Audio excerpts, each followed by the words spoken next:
Assalamualaikum. Hai semua.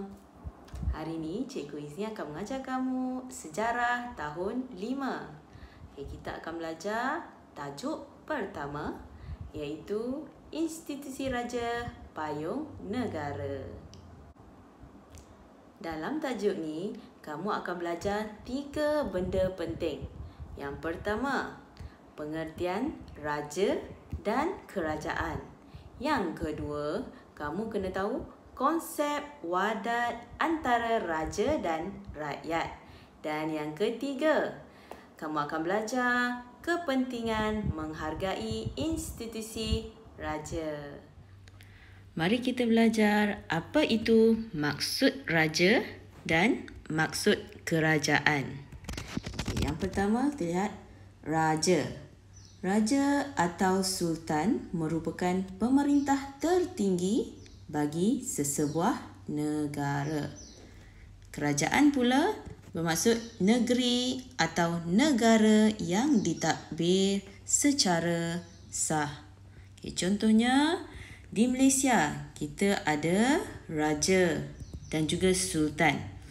Dan lihat gambar ini adalah Al-Sultan Abdullah Riayatuddin Al-Mustafa Billah Shah Ibni Almarhum Sultan Haji Ahmad Shah Al-Musta'im Billah yang merupakan Sultan Negeri Pahang dan yang di-Pertuan Agong Malaysia sekarang.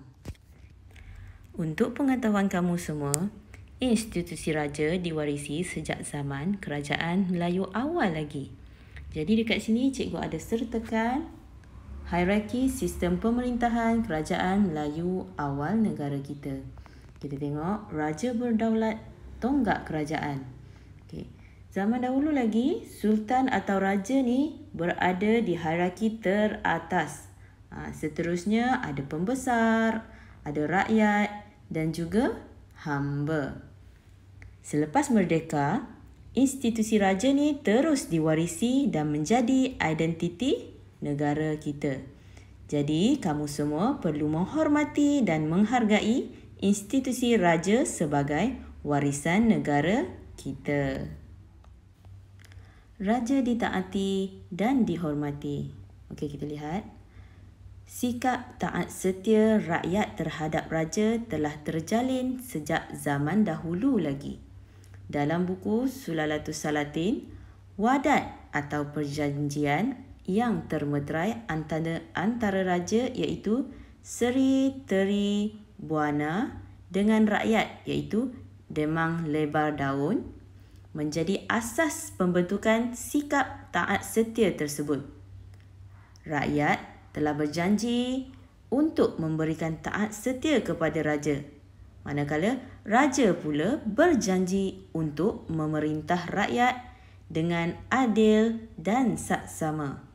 Jadi kita lihat dekat gambar raja ini terdapat lakonan gambaran konsep wadat oleh sekumpulan murid daripada buku Sulalatus Salatin.